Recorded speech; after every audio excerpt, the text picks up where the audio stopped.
വിശുദ്ധ ലൂക്കോസിൻ്റെ സുവിശേഷം 18 അധ്യായം 1 മുതൽ 8 വരെയും മത്തായി 18 മുതൽ 20 വരെയും. വിശുദ്ധ ലൂക്കോസ് 18 1 മുതൽ 8 വരെ. മടുത്തുപോകാതെ നിരന്തരം പ്രാർത്ഥിക്കണം എന്നുള്ളതിന് യേശു ശിഷ്യന്മാരോട് ഒരു ഉപമ പറഞ്ഞു. ഒരു പട്ടണത്തിൽ ദൈവത്തെ ഭയപ്പെടാതെയും മനുഷ്യരെ മാനിക്കാതെയും ഇരുന്ന ഒരു ന്യായാധിപൻ ഉണ്ടായിരുന്നു. ആ പട്ടണത്തിൽ ഒരു വിധവയും ഉണ്ടായിരുന്നു. അവൾ അവൻ്റെ അടുക്കൽ ചെന്ന് എൻ്റെ പ്രതിയോഗിയിൽ നിന്ന് എനിക്ക് നീതി നടത്തിത്തരണമേ എന്നപേക്ഷിച്ചു. കുറേ കാലത്തേക്ക് അവനത് ഗവനിച്ചില്ല. പിന്നീട് അവൻ വിചാരിച്ചു, ഞാൻ ദൈവത്തെ ഭയപ്പെടാതെയും മനുഷ്യരെ മാനിക്കാതെയും ഇരിക്കുന്നുവെങ്കിലും ഈ വിധവ എന്നെ ശല്യപ്പെടുത്തുന്നതുകൊണ്ട് ഇവൾ വന്ന് എപ്പോഴും എന്നെ ഉപദ്രവിക്കാതിരിപ്പാൻ ഇവൾക്ക് വേണ്ടി നീതി നടത്താം. കർത്താവ് അരുളി ചെയ്തു, നീതിയില്ലാത്ത ന്യായാധിപൻ പറഞ്ഞതെന്തെന്ന് നിങ്ങൾ ശ്രദ്ധിക്കുവിൻ. അങ്ങനെയെങ്കിൽ രാവും പോലും തന്നെ വിളിച്ചുകൊണ്ടിരിക്കുന്ന തൻ്റെ തിരഞ്ഞെടുക്കപ്പെട്ടവർക്ക് ദൈവം നീതി നടത്താതെ ഇരിക്കുമോ? അവൻ കാലവിളംബം വരുത്തുമോ? അവൻ വേഗത്തിൽ അവർക്ക് വേണ്ടി നീതി നടത്തി കൊടുക്കും എന്ന് ഞാൻ നിങ്ങളോട് പറയുന്നു. എന്നാൽ മനുഷ്യപുത്രൻ വരുമ്പോൾ ഭൂമിയിൽ വിശ്വാസം കണ്ടെത്തുമോ? വിശുദ്ധ മത്തായിയുടെ സുവിശേഷം 18 അധ്യായത്തിൻ്റെ 18 മുതൽ 20. വിശുദ്ധ മത്തായി 18 മുതൽ.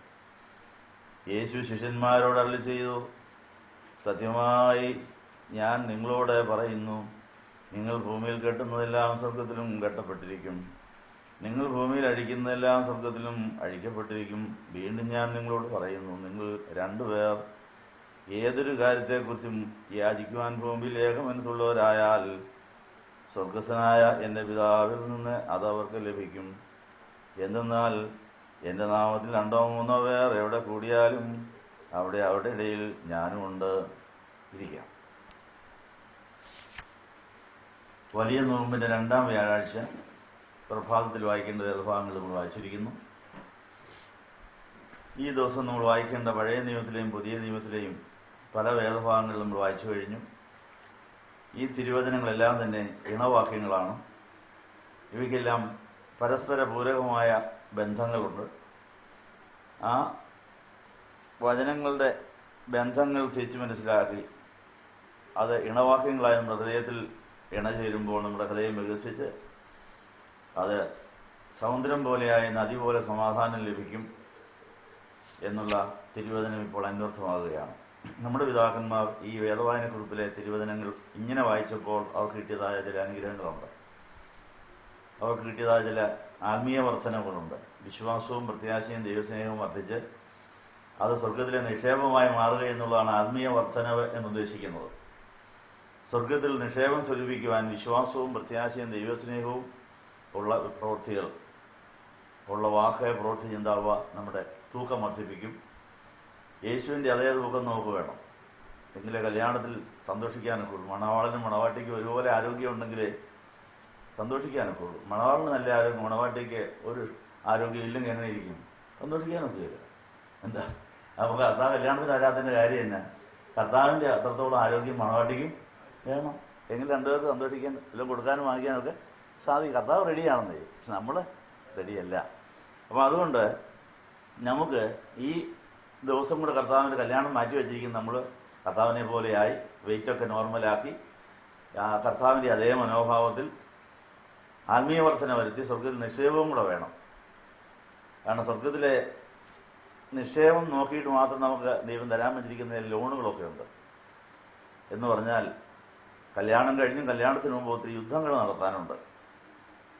ആ യുദ്ധങ്ങൾ നടത്തണമെങ്കിൽ വലിയേറിയ ആയുധങ്ങൾ നമുക്ക് വാങ്ങിക്കേണ്ടി വരും. സർവായുധവർഗം ധരിച്ചുകൊണ്ട് കർത്താവ് ജയിച്ച വിഷയത്തിലെല്ലാം നമ്മൾ ജയിക്കേണ്ടിയിരിക്കുന്നു. നമ്മളെ കൊണ്ട് ജയിപ്പിക്കാൻ കർത്താവ് സഹായിക്കാൻ തയ്യാറുമാണ്. പക്ഷെ പല ആയുധങ്ങളും തരാൻ സാധിക്കാത്തത് ബാങ്ക് അക്കൗണ്ട് കുറവായുണ്ട്. എന്താ, ഒരു മിനിമം അക്കൗണ്ടെങ്കിലോ ബാലൻസ് എങ്കിലും ഉണ്ടെങ്കിലേ വലിയ ആയുധമൊക്കെ ലോൺ തരാനൊക്കെ ഉള്ളൂ. ഇല്ല, സൂപ്പർ സോണിക്ക് വിമാനത്തിന് എത്ര കോടി രൂപ ആകും? സൂപ്പർ സോണിക്ക് വിമാനമുള്ളവർക്ക് മാത്രമേ പിശാചിൻ്റെ തല ചതയ്ക്കാനൊക്കെ ഉള്ളൂ. അവന് തല ചതഞ്ഞ വിവരം അറിയാവും.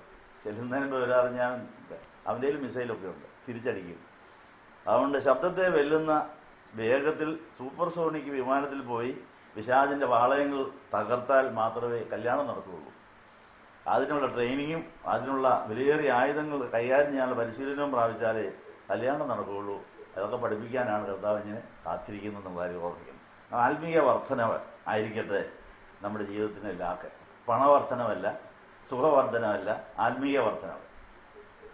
ആത്മീയ വർധനയ്ക്കിടയിൽ കിട്ടുന്ന സുഖവും ധനവും മാനമൊക്കെ ആസ്വദിക്കാം എന്ന് കർത്താവിനോട് കൂടെയാണ്. കർത്താവിനെ കൂടാത്ത ഒരു സുഖവും വേണ്ട, ഒരു ധനവും വേണ്ട, ഒരു മാനവും വേണ്ട, അത് വിചാരിച്ച് കൊണ്ടുപോകും. അപ്പോൾ ജീവിത പങ്കാളിയായ കർത്താവിനോടുകൂടെ കിട്ടുന്ന ധനം, മാനം, ജീവനോ മാത്രമേ നമുക്ക് പ്രയോജനപ്പെടുകയുള്ളൂ. അല്ലാതെല്ലാം കള്ളൻ കൊണ്ടുപോകും, കള്ളൻ അപഹരിച്ചുകൊണ്ട് പോകും എന്നുള്ളതാണ്. അപ്പോൾ ഈ പശ്ചാത്തലത്തിൽ നോയമ്പിൻ്റെ രണ്ടാം വാരത്തിലെ വ്യാഴാഴ്ച ദിവസം നമ്മുടെ പിതാക്കന്മാർ ആത്മീയവർദ്ധന പ്രാപിക്കുവാൻ ഇന്ന് വായിച്ച വചനങ്ങളൊക്കെ അവർക്ക് ഉതകി. അവരുടെ ആ വിശുദ്ധിയിലേക്കുള്ള വളർച്ചയ്ക്കിടയിൽ അവരുടെ മനോഭാവം എന്തായിരുന്നു, അതേ മനോഭാവം നോക്കുന്നുണ്ടോ? യേശുവിൻ്റെ അതേ മനോഭാവം നോക്കുന്നുണ്ടെങ്കിൽ യേശുവിൻ്റെ പൊരുത്തം വരുള്ളൂ. ഇന്ന് നമ്മൾ വായിച്ചതായ കൊരിന്ത്യ ലേഖനത്തിൽ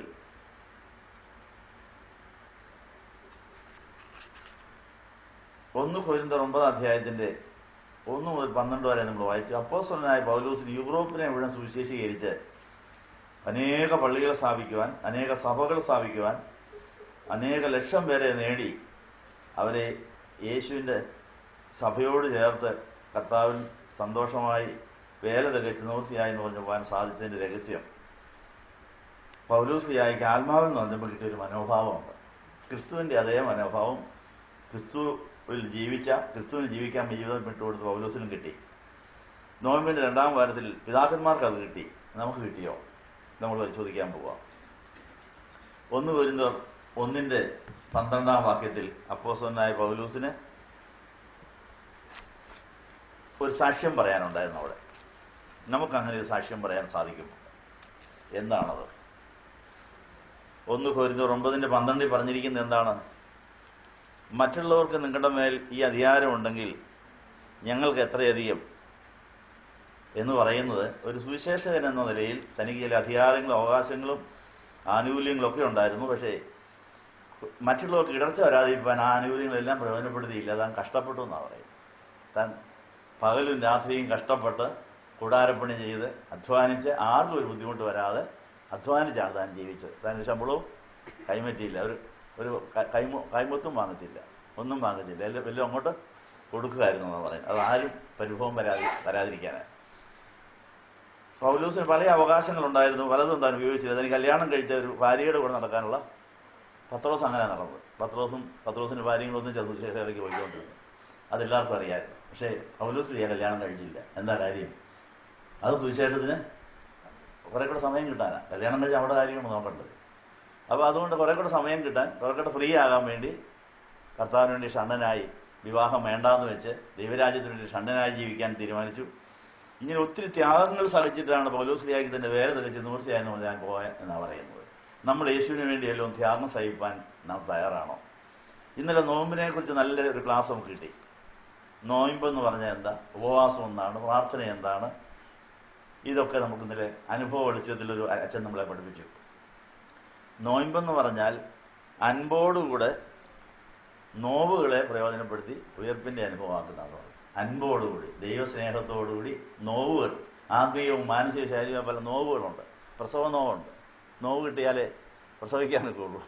അപ്പം അതുപോലെ തന്നെ ആത്മാവിൽ അനേക ആത്മാക്കളെ പ്രസവിക്കണമെങ്കിൽ നോവ് കിട്ടണം. പൗലോസ്ലിയായ്ക്ക് നോവ് കിട്ടിയെന്നാണ് പറയുന്നത്. അങ്ങനെ ആ സഭകളെ ഗർഭം ധരിച്ച് പ്രസവിച്ചെന്നാണ് പറയുന്നത്. അപ്പോൾ നമുക്കുണ്ടാകുന്ന എല്ലാ നോവുകളെയും നമുക്ക് ഉയർപ്പിൻ്റെ അനുഭവമാക്കി, സ്വർഗാരോഹണത്തിൻ്റെ അനുഭവമാക്കി, പെന്തിക്കോസ്തിയുടെ അനുഭവമാക്കാമെന്നുള്ളതാണ് പിതാക്കന്മാരുടെ സാക്ഷ്യം. അതാണ്. അപ്പോൾ ഏത് നോവ് വന്നാലുടനെ വിവരം അറിയിക്കണം, നോവ് കിട്ടിയിട്ടുണ്ട്, കൊച്ചിയാകാതെ എത്രയും വേഗം വെളി വന്നാൽ കൊള്ളാം എന്ന് പറഞ്ഞാൽ നിങ്ങൾ ശുശ്രൂഷകളൊക്കെ ചെയ്തു തരും. അങ്ങനെ എല്ലാ ദിവസവും നോവ് കിട്ടാമെങ്കിൽ എല്ലാ ദിവസവും മക്കളെ പ്രസവിക്കാം. അങ്ങനെ ദേശമായി അനേകരെ പ്രസവിച്ചിട്ട് വേണം കല്യാണം നടക്കാൻ. കല്യാണത്തിന് മുമ്പാണ് പ്രസവം മുഴുവനും. കല്യാണം കഴിഞ്ഞാൽ പിന്നെ പ്രസവമില്ല. പിന്നെ മധുവിധ ആഘോഷമാണ്. എന്തൊരു വിചിത്രമായ കല്യാണമാണ്! ഈ ലോകത്തിലെ കല്യാണമല്ല, കല്യാണം കഴിഞ്ഞ് മധുവിധ ആഘോഷം കഴിഞ്ഞ് പിന്നെ പ്രസവമുള്ളൂ. എന്നാൽ കർത്താവിൻ്റെ കല്യാണവും കന്യയായിരുന്നുകൊണ്ട് തന്നെ ഈ മണവാട്ടിയുടെ പ്രസവം എല്ലാം കഴിഞ്ഞ് അവരെല്ലാവരും കൂടെ വന്ന് സഭയുടെ ഭാഗമായി അങ്ങനെ മധുവിധ ആഘോഷം 1000 കൊല്ലമാണ്. അങ്ങനെ പിന്നെ നിത്യതയാണ്. ഇതൊക്കെ വേണോ? അതിനെക്കുറിച്ച് ഉറപ്പുണ്ടെങ്കിലേ ഈ നോവ് സഹിക്കാനൊക്കെ ഉള്ളൂ. അപ്പോൾ നോവ് വരുമ്പോൾ നല്ലൊരു മിടുമിടുക്കൻ കൊച്ചൻ എനിക്ക് കിട്ടാൻ പോകുന്നു, ഒരു കുഞ്ഞെനിക്കുണ്ട്, ആ ഒരു മകളായാലും മകനായാലും എനിക്ക് കിട്ടാൻ പോകുന്ന വേദന സാരമില്ല എന്ന് വിചാരിക്കും. കണ്ണിലെ വേദനയോടെ കുഞ്ഞുങ്ങളെ പ്രസവിക്കണമെന്ന് വചനമുണ്ട്, വചനം നിവൃത്തിയാകട്ടെ എന്നൊക്കെ പറഞ്ഞ് വചനപ്രകാരം നോവുകളെ പ്രയോജനപ്പെടുത്തി മക്കളെ പ്രസവിക്കാൻ പ്രയോജനപ്പെടുത്തിയാൽ മക്കൾ നല്ല ആരോഗ്യമുള്ളൊരു സൽസ്വഭാവികളും ആയിരിക്കും എന്നുള്ള കാര്യം ഓർമ്മിക്കുന്നത്. ഇത് നമ്മൾ ഇന്നലെ കേട്ട ഒരു കാര്യമാണ്. വിശുദ്ധന്മാരെല്ലാവരും തന്നെ എല്ലാതരം നോവുകളെയും ഉയർപ്പിനും സ്വർഗാരോഹണത്തിനും ആത്മനിറവിനും അവർ പ്രയോജനപ്പെടുത്തി. ആ സാക്ഷ്യമാണ് 1 കൊരിന്ത്യർ 9:12 അപ്പോസ്തലനായ പൗലോസ് സാക്ഷിക്കുന്നത്. താൻ ഒത്തിരി ത്യാഗങ്ങൾ സഹിച്ചു. നോമ്പിനകത്ത് ത്യാഗം വേണം. ആഹാരം നമുക്ക് അത്യാവശ്യമാണെങ്കിലും യേശുവിന് വേണ്ടി അത് വേണ്ടാന്ന് വെക്കുക. ആഹാരവും പാനീയവും എനിക്കിപ്പം വേണ്ട, കർത്താവിൻ്റെ വചനവും പാലും ഒക്കെ കിട്ടിയിട്ട് മതി. അങ്ങനെ ഒന്നാം സ്ഥാനം ദൈവരാജ്യത്തിന് കൊടുക്കുമ്പോൾ ഭക്ഷണപാനീയങ്ങൾ വേണ്ടാന്ന് വെക്കേണ്ടി വരുമെന്ന്, ഭക്ഷണപാനീയങ്ങൾ ആവശ്യമില്ലാത്ത അവസ്ഥയിൽ എത്തുമെന്നാണ് ഇന്നലെ പഠിപ്പിച്ചൊരു കാര്യം. റോമർ 14:17 ദൈവരാജ്യം ഭക്ഷണമല്ല പാനീയമല്ല. ഭക്ഷണപാനീയങ്ങളെക്കാൾ നീതി, സമാധാനം, പരിശുദ്ധാത്മാവ്, സന്തോഷം ഇവയ്ക്ക് പ്രാധാന്യം കൊടുത്തിട്ട് അതിൽ ക്രിസ്തുവിനെ സേവിക്കുന്നവരാണ് മനുഷ്യർക്ക് കൊള്ളാവുന്നവരും ദൈവത്തെ പ്രസാദിപ്പിക്കുന്നവരാകുന്നത്. ഈ സർട്ടിഫിക്കറ്റ് ഇടണം കല്യാണത്തിന് മുമ്പ്. സ്വർഗത്തിലെ അപ്പച്ചൻ്റെ പ്രസാദം നേടി മനുഷ്യർക്ക് എല്ലാം കൊള്ളാവുന്നവരാകും. ഈ അവസ്ഥയിലേക്ക് നമ്മൾ വളരണം. എവിടെ പോയാലും കർത്താവേ, ഞാൻ മനുഷ്യർക്ക് കൊള്ളാവുന്നവരും ദൈവത്തെ പ്രസാദിപ്പിക്കുന്നവരുമായി എൻ്റെ ക്രിസ്തുവിനെ എനിക്ക് സേവിക്കണം. കെട്ടിക്കൊള്ളാമെന്ന് പറഞ്ഞ കർത്താവിനെ സേവിച്ചിട്ട് കന്യയായിരുന്നുകൊണ്ട് തന്നെ അനേക ദൈവമക്കളെ ഗർഭം ധരിച്ച് ആ നോവ് കിട്ടിയിട്ട് അനേക ദൈവമക്കളെ പ്രസവിച്ചിട്ട് അവരെല്ലാവരും കൂടെ വന്ന് കല്യാണം കൂടണം, അതാണ് എൻ്റെ ലാക്ക് എന്ന് പറയണം. അങ്ങനെ യേശുവിന് വേണ്ടി നമ്മൾ നോമ്പ് കാലത്ത് ചിലതെല്ലാം വേണ്ടാന്ന് വെച്ചിരിക്കുന്നു. അത് അതിൽ തന്നെ തെറ്റായിട്ടോ അശുദ്ധമായിട്ടോ അല്ല, ദൈവം തന്നത് തന്നെയാണ്. അതിനേക്കാൾ അതിന് ദൈവത്തെ സ്നേഹിക്കുന്നു എന്ന് തെളിയിക്കാൻ വേണ്ടിയാണ് നോമ്പ് കാലത്ത് ചില കാര്യങ്ങൾ വേണ്ടാന്ന് വെച്ചിരിക്കുന്നത്. വിവാഹ ബന്ധം വേണ്ടാന്ന് ഭാര്യയും ഭർത്താവ് തീരുമാനിച്ച് 2 മുറി കിടക്കുന്നു. കർത്താവ് നീയാണ് ഞങ്ങളെ ഭാര്യയും ഭർത്താവാക്കി വേണ്ടി നോമ്പ് കാലത്ത് ഞങ്ങൾക്ക് വേണ്ട, അതിനേക്കാൾ അതിന് നിന്നെ സ്നേഹിക്കുന്നു. ഇങ്ങനെ എല്ലാത്തിനേക്കാൾ അതിന് ദൈവത്തെ സ്നേഹിച്ച് സേവിക്കുന്നു എന്ന് തെളിയിക്കാൻ വേണ്ടിയാണ് നോമ്പ് കാലത്തെ വ്രതങ്ങൾ, പരിത്യാഗങ്ങൾ എന്നുള്ള കാര്യം നമ്മൾ ഇന്നലെ കേട്ടു. ഇവിടെ ഇതാ 1 കൊരിന്ത്യർ 9:12 വാക്യത്തിൽ അതിൻ്റെ എ പാർട്ടാണ് നമ്മൾ പറഞ്ഞത്. എയും ബിയും 2 പാർട്ടുണ്ട്. അതിന് 12 വാക്യത്തിൻ്റെ ഒരു പാർട്ടാണ് പൗലോസ് ലീയ യേശുവിന് വേണ്ടി, സഭയ്ക്ക് വേണ്ടി, സമൂഹത്തിന് വേണ്ടി, ദൈവങ്ങൾക്ക് വേണ്ടി പലതും വേണ്ടാന്ന് വെച്ചു. അതാണ് നോമ്പിലെ ത്യാഗത്തിൻ്റെ മർമ്മം. മറ്റുള്ളവർക്ക് നിങ്ങളുടെ മേൽ ഈ അധികാരം ഉണ്ടെങ്കിൽ ഞങ്ങൾക്ക് എത്രയധികം, എങ്കിലും ഞങ്ങൾ ഈ അധികാരം ഉപയോഗിച്ചില്ല. അപ്പോൾ ഉണ്ടായിരുന്ന പല അധികാരവും ഉപയോഗിക്കാതെ താൻ ത്യാഗത്തോടെ ദൈവവേല ചെയ്തു എന്നാണ് സാക്ഷിക്കുന്നത്. ബി പാർട്ടിൽ 1 കൊരിന്ത്യർ 9:12 ബി പാർട്ടിലെ ക്രിസ്തുവിൻ്റെ സുവിശേഷത്തിന് യാതൊരു തടസ്സവും വരുത്താതിരിക്കുവാൻ എല്ലാം സഹിക്കുന്നു. നമുക്ക് ആ മനോഭാവമുണ്ടോ? നോമ്പിൻ്റെ 2-ാം വാരത്തിലെ ഈ വ്യാഴാഴ്ച ദിവസം നമുക്ക് അതുണ്ടോ എന്ന് പരിശോധിക്കാൻ വേണ്ടി എല്ലാവർക്കും ചേർന്ന് ആ വാക്യം എന്ന് പറയാം. ക്രിസ്തുവിൻ്റെ സുവിശേഷത്തിന് യാതൊരു തടസ്സവും വരുത്താതിരിക്കുവാൻ എല്ലാം സഹിക്കുന്നു. അപ്പം നമ്മളെല്ലാം സഹിച്ചു എന്ന് പറയാനൊക്കെ പോകും. നമ്മൾ ചില കാര്യങ്ങൾ സഹിക്കാതെ വരുമ്പോഴാണ് പൊട്ടിത്തെറിക്കുന്നു, കോപിക്കുന്നത്, പൊട്ടിത്തെറിക്കുന്നത്, പല കാര്യത്തിൽ ഇടർച്ച വരുത്തുന്നത്, പരിഭവവും പരാതിയൊക്കെ പറയുന്ന സഹനമില്ലാത്തതുകൊണ്ടാണ്. ഈ സഹനം എന്ന് പറയുന്ന കാര്യം എങ്ങനെ കിട്ടും? പൗലോസ്യായിക്ക് അതെങ്ങനെ കിട്ടി? നമുക്ക് കിട്ടണമെങ്കിൽ എന്ത് ചെയ്യണം? നമ്മൾ സഹിക്കാത്തത് കൊണ്ട്, നോമ്പ് ശരിക്കെടുക്കാത്തതുകൊണ്ട്, നോമ്പിലെ നോവുകളെ ഉയർപ്പാക്കാത്തതുകൊണ്ട് നമുക്ക് ആത്മാവിൽ നിന്ന് അറിയാനൊക്കുന്നില്ല. സഹനമെന്ന് പറയുന്നത് പരിശുദ്ധാത്മാവിൻ്റെ ഫലമാണ്. അതിവിടെ എഴുതിയിരിക്കുന്നത് ഗലാത്യർ 5:22 സ്നേഹവും സന്തോഷവും സമാധാനവും ദീർഘക്ഷമയും ദയയും പരോപകാരം വിശ്വസ്തത സൗമ്യത ഇന്ദ്രിയ ജയം. അപ്പോൾ ആത്മഫലങ്ങളുള്ളവർക്ക് മാത്രമേ എല്ലാം സഹിക്കാനൊക്കെ ഉള്ളൂ. നമ്മൾ എന്തെങ്കിലും സഹിക്കുന്നില്ല, അതിൻ്റെ അർത്ഥം ഫലമില്ലെന്നാണ്. ഫലമില്ലെങ്കിൽ എന്നായി ഉള്ളവരോട് പിന്നെ കടം മേടിക്കാം. അതാണ് കൂട്ടായ്മയുടെ ഗുണം. അപ്പോൾ നമ്മൾ മാമോദീസായിൽ ഈ നല്ല വിളവെടുക്കാനുള്ള വിത്തിട്ടതേ ഉള്ളൂ. പലരുടെയും വിളവെടുക്കാറായി കാണുന്നില്ല. അതിനു മുമ്പേ സഹനം ആവശ്യമുണ്ട്. എല്ലാ പ്രായക്കാർക്കും എല്ലാ ദിവസവും സഹിക്കേണ്ട ഒത്തിരി കാര്യങ്ങൾ വരും. പക്ഷേ ഫലമില്ലാത്തവർക്ക് എങ്ങനെ സഹിക്കാൻ പറ്റുന്ന? ഫലമുള്ളവരിൽ നിന്ന് കടം. അതാണ് കൂട്ടായ്മയ്ക്ക് വന്നാലുള്ള ഗുണം. കൂട്ടായ്മയ്ക്ക് വിളവെടുത്തവരും കൃഷി നടത്തിക്കൊണ്ടിരിക്കുന്നവരും വിളവെടുക്കാത്തവരും എല്ലാവരും ഒന്നിച്ച് കൂടുമ്പോൾ വിളവെടുത്തവരുടെ വിളവ് അങ്ങോട്ട് കൊടുക്കാൻ സാധിക്കും. അങ്ങനെ കൊടുക്കൽ വാങ്ങൽ നമുക്ക് ഈ കൂട്ടായ്മയിൽ സാധിക്കും. ദുഃഖിച്ച് വരുന്നവരുടെ ദുഃഖം പങ്കിടുമ്പോൾ അത് പകുതിയാകും. സന്തോഷിച്ച് വരുന്നവരുടെ സന്തോഷം പങ്കിടുമ്പോൾ അത് ഇരട്ടിയാകും എന്നാണ് പറയുന്നത്. കൂട്ടായ്മയുടെ ഗുണം അതാണ്.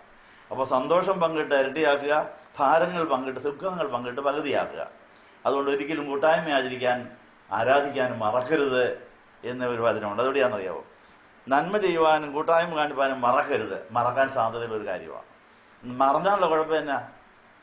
എല്ലാം സഹിക്കാൻ ഒക്കുകയില്ല. എല്ലാം സഹിക്കാൻ ഒക്കുന്നില്ലെങ്കിൽ കൂട്ടായ്മ ഒത്തില്ല, ആരാധന ഒത്തില്ലെന്നാണ് എൻ്റെ അർത്ഥം. നോമ്പും പ്രാർത്ഥനയും ആരാധനയും അതിൽ മടുപ്പ് വന്ന് പിന്മാറിപ്പോയി എന്നാണ് പറയുന്നത്.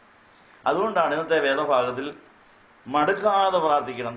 ലൂക്കോസ് 18:1 മടുത്തു പോകാതെ നിരന്തരം പ്രാർത്ഥിക്കണം.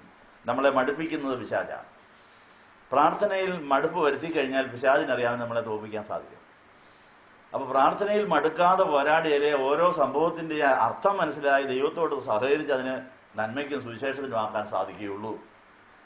നമ്മൾ എവിടെയെല്ലാം മടുത്തിരിക്കുന്നു, ഏതെല്ലാം കാര്യത്തിൽ മടുപ്പ് വന്നിരിക്കുന്നു, അതെല്ലാം സുവിശേഷത്തിന് ഹാനികരമാണ്. നമ്മളെല്ലാം സുവിശേഷകരായി വിളിക്കപ്പെട്ടവരാണ്. സുവിശേഷകരമായ നടപടിയിലേക്ക് ആനയിക്കപ്പെടുവാനുള്ള ആശംസ അനുഗ്രഹങ്ങൾ മാമോദീസായിലെ തന്നതാണ്. പക്ഷെ 100% സുവിശേഷത്തിന് നമ്മുടെ എല്ലാ അനുഭവം ഒതുക്കുന്നുണ്ടോ?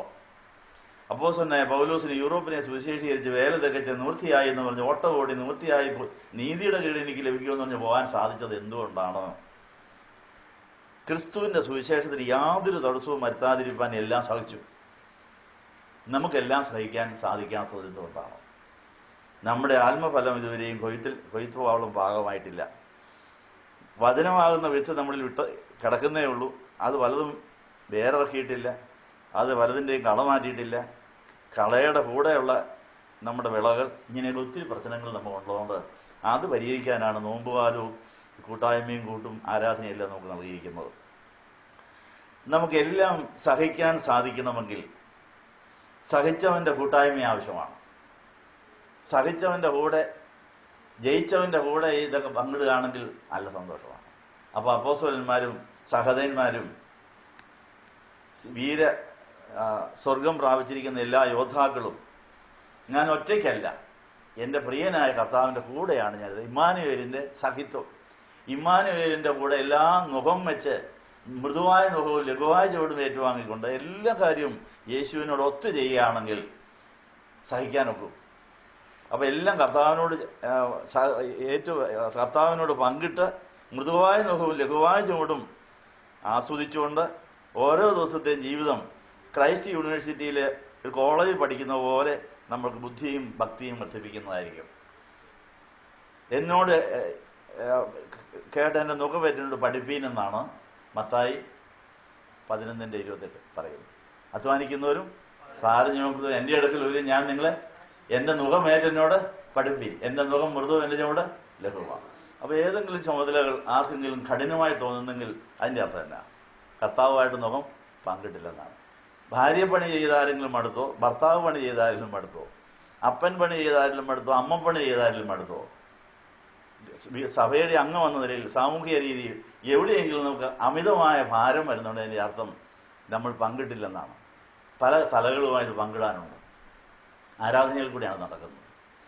ഏതെല്ലാം തലകളുമായിട്ടാണ് നമ്മുടെ ഭാരങ്ങൾ പങ്കിടേണ്ടത്? സ്വർഗത്തിലെ പിതാവുമായിട്ട് വേണം ആദ്യം എല്ലാം. അതെവിടെ എഴുതിയിരിക്കുന്നത്? സങ്കീർത്തനം 55:22. സങ്കീർത്തനം 55:22 എല്ലാ ഭാരങ്ങളും, ആത്മീയവും മാനസികവും ശാരീരികവുമായ എല്ലാ ഭാരങ്ങളും സ്വർഗത്തിലെ പിതാവുമായിട്ട് പങ്കിടാൻ ആണ് ആരാധനയും ധ്യാനവും മൗനമായ പ്രാർത്ഥനയും രഹസ്യമായ ആരാധനയും എന്ന് പറയുന്നത്. 55:22 എങ്ങനെയാണ് പറയുന്നത്? നിന്റെ ഭാരം യഹോവയിൽ വെച്ചുകൊള്ളുക, അവൻ നിന്നെ പുലർത്തും. എങ്ങനെയാ വെക്കുന്നത്? നീതിമാൻ കുലുങ്ങിപ്പോകാൻ അവൻ സമ്മതിക്കുകയില്ല. അപ്പം നമ്മുടെ സകല ഭാരങ്ങളും നമുക്ക് പിതാവിൻ്റെ സന്നിധിയിൽ കൊടുക്കാൻ സാധിക്കുന്നില്ലെങ്കിൽ എൻ്റെ അർത്ഥം പിതാവുമായിട്ടുള്ള ബന്ധത്തിന് ഏതാണ്ട് പ്രശ്നമുണ്ടെന്നാണ്. പിതാവിനെ കോപിച്ചിരിക്കുമ്പോൾ നമ്മൾ പറഞ്ഞാൽ ചെന്നാൽ മിണ്ടുവോ? ആ കോപം തീർക്കും. അതിനാ കാലേ പിടിക്കുന്നത്, കുമ്പിട്ട് കാലേ പിടിക്കുന്നത് അതിന് വേണ്ടിയാണ്.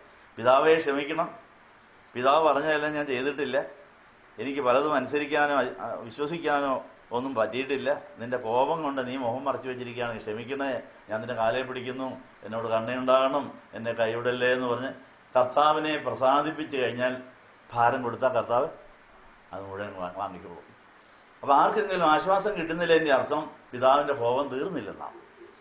കോപം തീരണമെങ്കിൽ സത്യകുമ്പസാരം നടത്തണം, ഏറ്റുപറയേണ്ട കാര്യങ്ങൾ ഏറ്റുപറയണം, ക്ഷമ ചോദിക്കേണ്ടവർ ക്ഷമ ചോദിക്കണം, തെറ്റുകൾ തിരുത്തണം. ഇതെല്ലാം അതിനാണ്. ഇതിനെല്ലാം പറ്റിയ വചനങ്ങളാണ് ഈ നോമ്പ് കാലത്തെ വേദവായനക്കുറിപ്പിലുള്ളത്.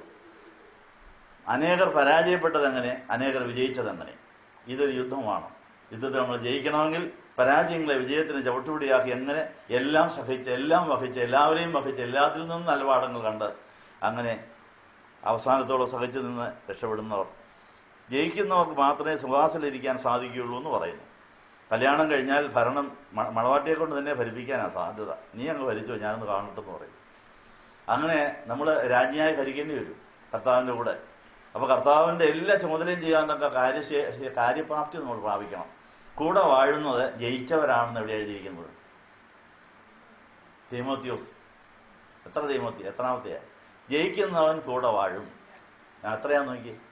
അപ്പം നമുക്ക് ലാഘത, എൻ്റെ യജമാനൻ അല്ലെങ്കിൽ എൻ്റെ കർത്താവ്, എൻ്റെ ഭർത്താവ്, എൻ്റെ ഉടയവൻ നിത്യരാജ്യത്തിലെ ദൈവരാജ്യത്തിൻ്റെ രാജാവാണ്.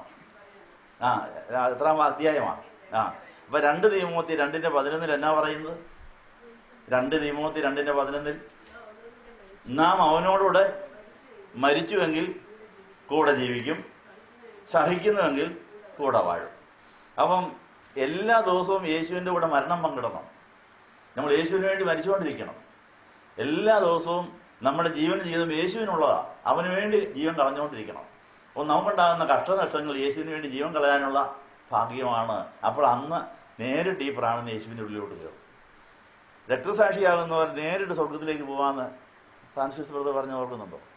സ്വർഗത്തിൽ പോകാനുള്ള ഏറ്റവും എളുപ്പ വഴി രക്തസാക്ഷിയാകുക. അപ്പോൾ ആരെങ്കിലും എന്തെങ്കിലും പറയുകയോ എതിർക്കുകയോ ചെയ്യുകയാണെങ്കിൽ ഉടനെ ഇത് ഇപ്പോൾ വേണേൽ സ്വർഗത്തിൽ പോകാൻ നല്ല അവസരമാണ്, 2 അടി തന്നെ ഞാൻ കൊല്ലുകയാണെന്ന് നല്ലതാണല്ലോ എന്ന് വിചാരിക്കും. അല്ല, നമ്മൾ തിരിച്ചടിക്കുകയല്ല വേണ്ടത്. ഭാര്യയോ ഭർത്താവോ അയൽവക്കക്കാരോ നാട്ടുകാരോ ആരെങ്കിലും നമ്മളെ തെന്നിപ്പിക്കുകയോ പീഡിപ്പിക്കുകയോ നമ്മൾ ദൈവവചനം വേല ചെയ്യുന്നതുകൊണ്ട് മാത്രം നമ്മളെ വിളിക്കുകയാണെങ്കിൽ സന്തോഷത്തോടെ കർത്താവ് സഹിച്ചതുപോലെ സഹിക്കാമെങ്കിൽ ചിലപ്പോൾ അന്നേരത്തിനെ വേണമെങ്കിൽ നമുക്ക് സ്വർഗത്തിലേക്ക് പോകാം. പക്ഷെ നമ്മുടെ എതിർപ്പ് കാരണം സ്വർഗത്തിൽ പോകാൻ പാതാളത്തിലേക്കാണ് പോകുന്നത്. അപ്പോൾ അതുകൊണ്ട് നമ്മുടെ ജീവിതത്തിൽ ഇത് എന്നെ സ്വർഗത്തിൽ എത്തിക്കാനല്ല, യേശു പിതാവിൻ്റെ സന്നിധിയിൽ പോയിരിക്കുന്നിടത്ത് എന്നെ എത്തിക്കാൻ വേണ്ടിയാണ് യേശുവിനുണ്ടായ അനുഭവം എനിക്ക് വന്നതെന്നുള്ള വിശ്വാസത്തോടെ സഹിക്കാമെങ്കിൽ, ആരാധിക്കാമെങ്കിൽ ആരാധനയുടെ മധ്യത്തിൽ നമുക്ക് സ്വർഗം തുറക്കുന്നത് കാണാൻ സാധിക്കും.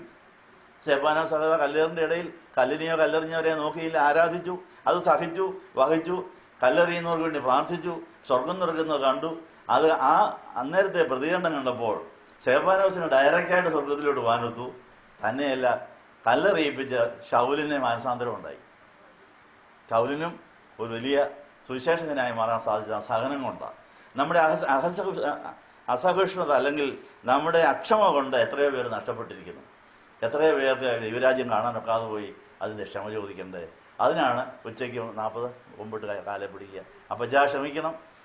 നിന്റെ സൽഗുണം കാണിക്കാൻ ഞാൻ യേശുക്രിസ്തുവിനെ കണ്ട് ദൈവവൈതൽ എന്ന നിലയിൽ സ്വർഗത്തിലെ ദൈവത്തെ കാണിച്ചു കൊടുക്കേണ്ട ഞാൻ നിന്നെ കാണിച്ചില്ല, ക്ഷമിക്കണം. അതുകൊണ്ട് നിനക്ക് കോപം വന്നു, അതുകൊണ്ടാണ് എൻ്റെ ഭാരം മാറാത്തത്. അതുകൊണ്ട് ഇന്നെങ്കിലും ഞാൻ നിന്റെ കാലെ പിടിക്കുന്നു, എന്നോട് ക്ഷമിക്കണം. അതുകൊണ്ട് ഞാൻ എൻ്റെ ഭാരം നിന്റെ സൈഡിൽ വയ്ക്കുക. ഭാരം എടുക്കാമെന്ന് പറഞ്ഞല്ലോ, അത് നീ സ്വീകരിക്കുന്ന നന്ദി എന്ന് പറഞ്ഞ് പിതാവ് ഭാരം ഏറ്റെടുത്തു കഴിഞ്ഞാലുള്ള ഗുണം അതുടനെ തന്നെ പുത്രനെ ഏൽപ്പിക്കും. അങ്ങനെ പിതാവും പുത്രനും കൂടെ ഒരു പങ്കിടിയിലുണ്ട്. പുത്രൻ്റെ കിട്ടിക്കഴിഞ്ഞാൽ പുത്രൻ അത് പരിശുദ്ധാത്മാവുമായിട്ട് പങ്കിടും. അപ്പോൾ പിതൃപുത്ര പരിശുദ്ധാത്മാവായ ത്രിയേക ദൈവത്തിലെ സ്വർഗത്തിലെ തിരുക്കുടുംബം നമ്മുടെ ഭാരം ഏറ്റെടുത്ത് നമ്മുടെ കുടുംബത്തെ ആശ്വസിപ്പിക്കും. എന്നിട്ട് ഭൂമിയിലുള്ള നമ്മുടെ ഈ ഭാരം പങ്കിടാൻ വേറെ പല തലകളെ ആക്കിയിട്ടുണ്ട്. ഒരു ഭാര്യയുടെ ഭാരം പങ്കിടാൻ സ്വർഗത്തിലെ പരിശുദ്ധാത്മാവ് അത് ഭർത്താവിനെ ഏൽപ്പിക്കുന്നത്. നിന്റെ ഭാര്യയ്ക്ക് ഇന്ന വിഷമമുണ്ട്, അവൾക്ക് ഇതിൻ്റെ ഭാരമുണ്ട്, ഇന്ന സങ്കടമുണ്ട്, നീ അതിനുവേണ്ടിയല്ലേ നിങ്ങൾ ഒന്നായി കൈപിടിച്ച് ജീവിതത്തിലേക്ക് കടന്നത്, നീ ഇന്ന കാര്യം അവൾക്ക് വേണ്ടി ചെയ്യുന്ന കർത്താവ് പറഞ്ഞാലേ, പരിശുദ്ധാത്മാവ് പറഞ്ഞാലേ ഭർത്താവിന് ബോധ്യമാകുള്ളൂ.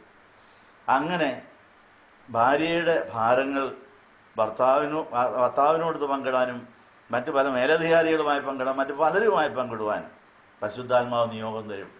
നമ്മുടെ മധ്യസ്ഥ പ്രാർത്ഥനക്കാർക്ക് ജോലി കിട്ടുന്ന അങ്ങനെയാണ്. മനസ്സിലായോ? മധ്യസ്ഥ പ്രാർത്ഥനക്കാരെ കർത്താവെ ഞങ്ങളുടെ കുരിശെടുത്തുകൊണ്ട് വീഴാതെ, ഞങ്ങൾ കുരിശും വലിച്ചുകൊണ്ട് പോകുന്ന വഴി ഞങ്ങളുടെ ഒരു കൈ കൊണ്ട് കുരിശും കൊണ്ട് വീഴാൻ സാധ്യതയുള്ളവരെ താങ്ങിക്കൊടുക്കാം എന്ന് പറഞ്ഞാൽ ഒരേ സമയത്ത് നമ്മുടെ കുരിശും വഹിക്കാം, മറ്റുള്ള കുരിശും താങ്ങിക്കൊടുക്കാം. അത് സാധിച്ചുള്ളവർക്ക് മധ്യസ്ഥ പ്രാർത്ഥനയിൽ കൂട്ടിയേരാൻ സാധിക്കും. കുരിശിൻ്റെ അടിയിൽ കിടക്കുന്നവർക്ക് ആരെയും സഹായിക്കാനൊക്കെയില്ല, വഴിമുടക്കികളായിട്ട് കിടക്കാവുന്നേ ഉള്ളൂ. കുരിശും കൊണ്ട് വീണ് കിടന്നുള്ള കുഴപ്പമില്ല, വഴിമുടക്കിയായിത്തീരും. കുരിശും കൊണ്ട് വിലങ്ങനെയാണ് കിടക്കുന്നതിന് ആർക്കും പാരൊക്കെയില്ല. പിന്നെ സൈഡിലെങ്ങാനും വേണമെങ്കിൽ സൈഡിൽ കൂടെ ഉണ്ടാക്കുക, ചിലപ്പോൾ വിലങ്ങനെ അങ്ങ് വീഴുക. അപ്പോൾ എല്ലാവരുടെയും വഴിമുടക്കികള എത്ര പേരെ എത്ര സമയം നമ്മൾ കുരിശും കൊണ്ട് വീണിട്ട് വഴിമുടക്കികളായി എത്ര പേരുടെ വഴിമുടക്കിയിട്ട്. പിന്നെ ആരെങ്കിലും വന്ന് ഈ കുരിശ് എടുത്ത് തോളെ വെച്ച് ഇവരെ മാറ്റി അവരുടെ കൂടെ നടന്നാൽ മാത്രമേ നമുക്ക് യാത്ര തുടരാൻ സാധിക്കുകയുള്ളൂ. മധ്യസ്ഥ പ്രാർത്ഥനക്കാർ അങ്ങനെ കുരിശും കൊണ്ട് വീഴാതെ വീണവരെ താങ്ങി അവരെയും കൂടെ കൂട്ടി കൊണ്ടുപോകുന്ന വേലയാണ് ചെയ്യുന്നത്. അപ്പോൾ അവരുടെ മുറിവും ചതവൊക്കെ നമുക്ക് വരാൻ വളരെ അനുഗ്രഹകരമായൊരു പരിപാടിയാണ്. പക്ഷേ ഒന്ന് പോയി കിട്ടണം, നടന്നു കിട്ടണം.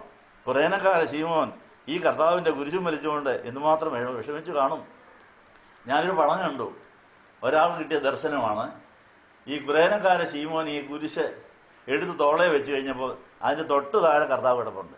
കർത്താവ് കിടപ്പിൻ്റെ ഇടയിൽ തൻ്റെ കാലിൻ്റെ മുട്ടിന് തിരുമ്മി കൊടുക്കുന്നു. അയ്യോ എൻ്റെ കുരിശ, നീ വഴിയാത്രയ്ക്ക് വന്നതിന് വളരെ നന്ദി. ഈ ഭാരമേറിയ കുരിശ് വഹിച്ചുകൊണ്ട് വിഷമിച്ചാണ് അവൻ്റെ കാലിൻ്റെ മുട്ട് വരെ താഴേന്ന് തിരുമ്മി കൊടുക്കുക, പിടിച്ചു കൊടുക്കുക. നീ സഹായിക്കുന്ന വലിയ കാര്യമാണ്, എങ്കിലേ എനിക്ക് ഈ വേല തയ്ക്കാൻ സാധിക്കുള്ളൂ എന്ന് പറഞ്ഞ് അങ്ങനെ ഒരു പടം ഞാൻ കഴിഞ്ഞ തിരുവനന്തപുരത്ത് പോയപ്പോൾ ഇൻ്റർനെറ്റിൽ നിന്ന് ഒരാൾ എടുത്ത് എഴുതി തന്നെ മുറി വെച്ചിരിക്കുന്നു. അപ്പം നമുക്ക് കണ്ടാൽ നമ്മൾ കർത്താവിനോട് വളരെയധികം സ്നേഹം തോന്നും. നമ്മളുടെ കുരിശെടുത്തുകൊണ്ട് നമുക്ക് വേണ്ടി ത്യാഗം സഹിക്കുന്നവരെ കർത്താവ് അവിടെയും കിടന്നുകൊണ്ട് തന്നെ താങ്ങി കൊടുക്കുക, അവരെ അനുഗ്രഹിക്കുകയാണ്. കുറേനക്കാര ശീമോൻ്റെ കുടുംബം മുഴുവനും ഇന്നും സഭാചരിത്രത്തിൽ ശോഭിച്ച് നിൽക്കുന്നു. അവർക്ക് ഒത്തിരി അനുഗ്രഹങ്ങൾ കിട്ടി. അപ്പോൾ മധ്യസ്ഥ പ്രാർത്ഥന നടത്തുവാൻ തക്കവണ്ണം നമ്മുടെ കുരിശും കൊണ്ട് വീഴാതെ നടക്കാമെങ്കിൽ, എല്ലാം സഹിക്കാൻ പഠിക്കാമെങ്കിൽ കർത്താവ് തന്നെ നമുക്ക് കൂട്ടുകാരെ സഹായികളെ നൽകുമെന്നുള്ള കാര്യം ഓർപ്പിക്കുന്നു. അപ്പോൾ 1 കൊരിന്ത്യർ 9:12 ക്രിസ്തുവിൻ്റെ സുവിശേഷത്തിന് യാതൊരു തടസ്സവും വരുത്താതിരിക്കുവാൻ എല്ലാം സഹിക്കുന്നു, എല്ലാം സഹിക്കുന്നു, എല്ലാം വഹിക്കുന്നു, എല്ലാം ക്ഷമിക്കുന്നു എന്നുള്ള കാര്യം. അതിന് ആത്മഫലങ്ങൾ വിളയിക്കുന്ന ഈ കൃഷിയിൽ കൃഷി വിളവിൽ എടുക്കുന്ന പരുവമായി കഴിഞ്ഞാൽ മാത്രമേ നമുക്ക് ഈ ഫലം മറ്റുള്ളവർക്ക് കൊടുക്കാൻ സാധിക്കുകയുള്ളൂ. നമുക്ക് പലപ്പോഴും ഈ കൃഷി ഫലത്തിൻ്റെ അവസ്ഥയിലേക്ക് വരാത്തത് കൊണ്ടാണ് നമുക്ക് അപര്യാപ്തത വരുന്നത്. അപ്പോൾ മറ്റുള്ളവരോട് എനിക്ക് വേണ്ടി പ്രാർത്ഥിക്കണമേ എന്ന് പറയുമ്പോൾ അവരുടെ നേട്ടങ്ങൾ നമ്മളുമായി പങ്കിടുകയാണ്. അങ്ങനെ നമുക്ക് ഈ ഭൂമിയിൽ നിന്ന് വാങ്ങിപ്പോയിട്ട് ആത്മഫലങ്ങൾ വിളയിച്ചിട്ട് അത് ഫ്രിഡ്ജിനകത്ത് സൂക്ഷിച്ചു വെച്ചിരിക്കുന്ന അറകൾ സ്വർഗത്തിലുണ്ട്. ആ അറകൾ നമുക്ക് വേണ്ടി തുറന്നു തരും. നിത്യം കൃപാലുവായി വായ്പ കൊടുക്കുന്നവരുണ്ടാവും. യഹോവയിൽ തന്നെ രസിക്കാൻ പഠിച്ചാൽ നിത്യം കൃപാലുവായി വായ്പ കൊടുക്കുന്നൊരു ബാങ്ക് ഓഫ് ഹെവൻ്റെ ബ്രാഞ്ചാകാൻ സാധിക്കും. എത്രാം വാക്യം അതിലത് 37-ാം സങ്കീർത്തനത്തിൽ അവൻ നിത്യം കൃപാലുവായി വായ്പ കൊടുക്കും. അപ്പോൾ നമുക്ക് നമ്മുടെ കുരിശും വഹിച്ചുകൊണ്ട് അനേകരുടെ കുരിശുകൾ താങ്ങിക്കൊണ്ട് ആത്മഫലങ്ങൾ വിളയിക്കാവുന്ന വലിയ ആത്മീയ മണ്ഡലത്തിൽ വലിയ ബാങ്ക് ആകാൻ സാധിക്കും. അനേകർക്ക് ലോൺ കൊടുക്കാൻ സാധിക്കും. അങ്ങനെ അവരുടെ ഇൻട്രസ്റ്റ് കൊണ്ട് നമുക്ക് പിന്നെ വലിയ ബ്രാഞ്ചുകൾ, ഒത്തിരി ബ്രാഞ്ച് സ്ഥാപിക്കാൻ സാധിക്കും. അങ്ങനെ സ്വർഗത്തിലെ ബാങ്കിൻ്റെ ബ്രാഞ്ചുകളായി നമുക്ക് ഓരോരുത്തർക്കും മാറാൻ സാധിക്കും. 37-ാം സങ്കീർത്തനത്തിലെ എത്രാമത്തെ വാക്യത്തിലാണ് നിത്യം കൃപാലുവായി വായ്പ കൊടുക്കുന്നവരുടെ കാര്യം. 26 വായിച്ചാട്ട്, അവൻ നിത്യം കൃപാലുവായി വായ്പ കൊടുക്കുന്നു, അവൻ്റെ സന്തതി അനുഗ്രഹിക്കുക. അപ്പം കുരിശ് താങ്ങുക എന്ന് പറഞ്ഞൊരു വായ്പ കൂടെയാ. സ്വന്തം കുരിശെടുക്കാനും മറ്റുള്ള കുരിശ് താങ്ങാനുള്ള ആരോഗ്യമുള്ളവർക്ക് മാത്രമേ ഈ പണി ചെയ്യാനൊക്കെ ഉള്ളൂ.